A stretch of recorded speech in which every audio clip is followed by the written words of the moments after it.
कुदरत से बड़ा चित्रकार कोई नहीं। नदी, पहाड़, पेड़, पत्थर, जहां नजर डालो प्रकृति के खूबसूरत नजारे दिखाई देंगे। कुदरत की चित्रकारी का एक नायाब नमूना शजर पत्थर भी है। दुनिया भर में शजर पत्थर सिर्फ भारत की 2 नदियों केन और नर्मदा में पाए जाते हैं। बुंदेलखंड के बांदा जिले की केन नदी में मिलने वाले ये दुर्लभ पत्थर बेहद खूबसूरत होते हैं।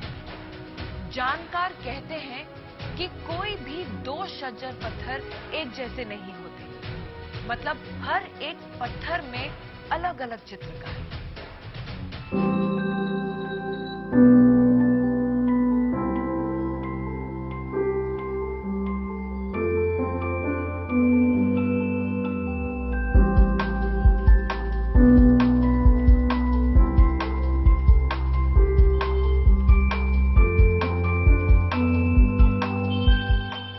शजर पत्थर एक ऐसा पत्थर जिस पर कुदरत खुद करती है कारीगरी।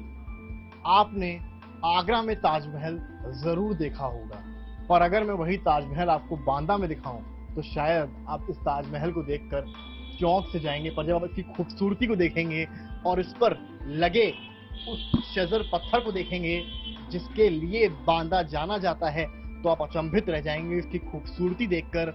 जो खूबसूरती इस पत्थर की है और किस खूबसूरती से इसको ताजमहल के फॉर्म में ढाला गया है, ये देखते ही बनता है कि आखिर जो जिलेवार खूबसूरती पूरे उत्तर प्रदेश में बसी है उसकी कहानी तस्वीर कुछ और ही है। शजर पत्थर कैसे बनता है, क्या होता है, वो हम बताएंगे, पर पहले आपको दिखाएंगे कि शजर पत्थर की खूबसूरती क्या है। आप अगर इस तरफ नहीं आएंगे तो आप देखेंगे यहाँ पर रिंग्स कई सारी हैं। यहाँ पर आप देखेंगे अंगूठियां। इन अंगूठियों में भी जो आप देखेंगे तो ये शजर पत्थर लगा हुआ है।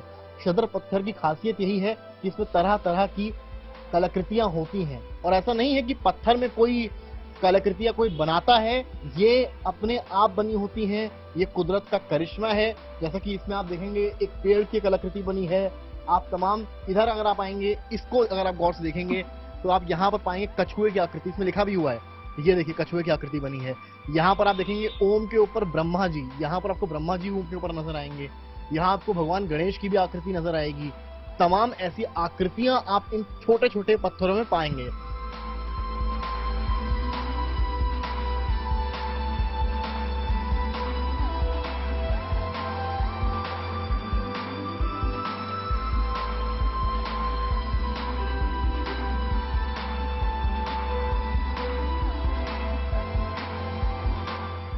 हमारे साथ इस वक्त जो मौजूद हैं वो राष्ट्रीय पुरस्कार प्राप्त हस्तशिल्पी द्वारिका प्रसाद सोनी जी हैं, और द्वारिका जी से भी मैं शॉर्ट में समझूंगा।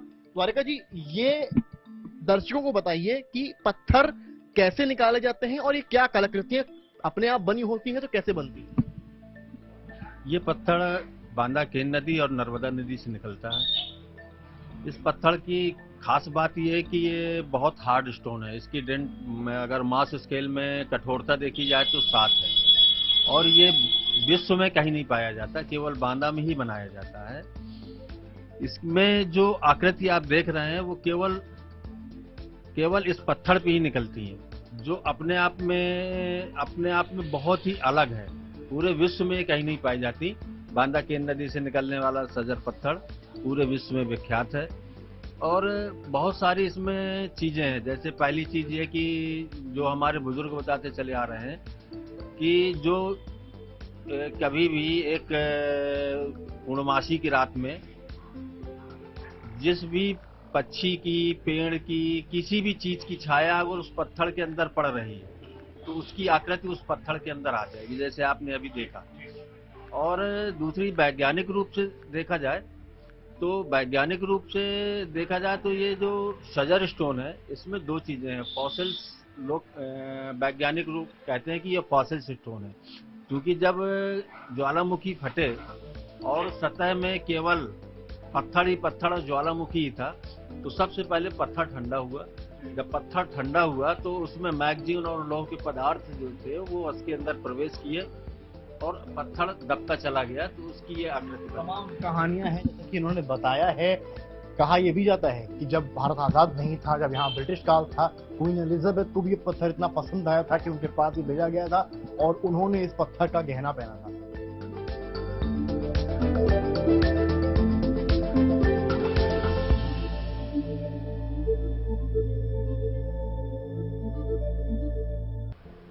इसकी खास बात यह है कि ये ऐसा पत्थर निकलता है और पत्थर निकलने के बाद हम लोग जब लोग मल्लाह वगैरह ढूंढ करके लाते हैं हमारे पास, तो हम इसको बहुत गौर से देखते हैं और चिप तोड़ करके देखते हैं, तो इसके अंदर आकृति की लाइनिंग दिखती है।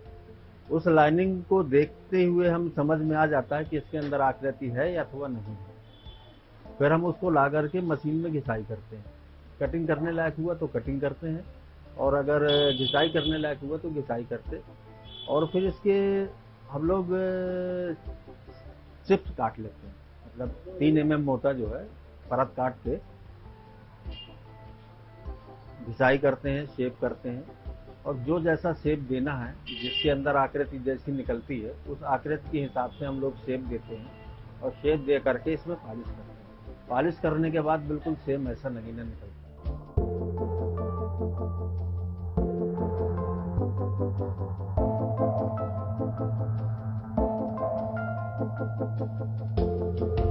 इसके पहले सजर तो बहुत सालों से बनता चला आ रहा है, करीब लगभग 400-450 वर्ष इस काम को करते हो गए बांदा नगर को, और 35 से 37 साल मुझे इस काम को करते हो गए। मैंने इस काम को जब शुरू किया था तब से और 2001 तक मात्र 4 कारखाने बचे थे। ये मृत प्राय उद्योग हो गया था और ये बिल्कुल अंतिम सांसें गिन रहा था कि ये कब खत्म हो जाए। तो इसका जो बेस्ट मटेरियल था उससे मैंने सोचा कि अब कुछ नया किया जाए जिससे उस उद्योग को आगे उन्नति मिले और उसको बढ़ावा मिले। तो हमने जो है इस उद्योग को बढ़ाने के लिए नए नए प्रकार की जो वेस्टेज निकलता था उससे कलाकृतियां बनाना शुरू कर दी। जैसे कालिंजर फोर्ट, अजय दुर्ग था उसको बनाया, फिर ताजमहल बनाया। फिर ताजमहल बनाया तो 2-4 बिक गए, तो फिर ये हुआ कि नहीं अब आइटम भी बिक सकते हैं, तो फिर और बनाना शुरू किए। 5-6 ताजमहल बनाया। बनाने के बाद फिर टेबल लैंप बनाया जिसमें राष्ट्रपति पुरस्कार प्राप्त हुआ। उससे और उल्लास पैदा हुआ कि नहीं, जब उत्तर प्रदेश सरकार और भारत सरकार हम लोगों को प्रोत्साहित कर रही है तो क्यों ना हम इसको जो है आगे बढ़े। तो इसमें और बहुत सारी कलाकृतियां बनाई। इस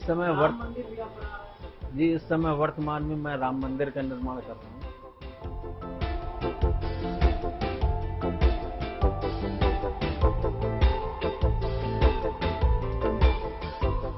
मुस्लिम कंट्री में जब जाता है ये, तो इसकी कुदरत की देन मानते हैं।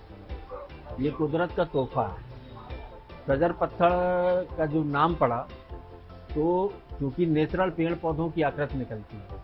अरबी में इसका नाम पेड़ को सजर बोला गया, तब इसका नाम सजर रखा गया। अब मुस्लिम कंट्री में इसको इसलिए ज़्यादा पसंद करते हैं कि ये अल्लाह की देन है, कुदरती है। इसके अंदर जो पेड़ पौधे हैं वो नेचुरल हैं, इसलिए वो लोग ज़्यादा यूज करते हैं।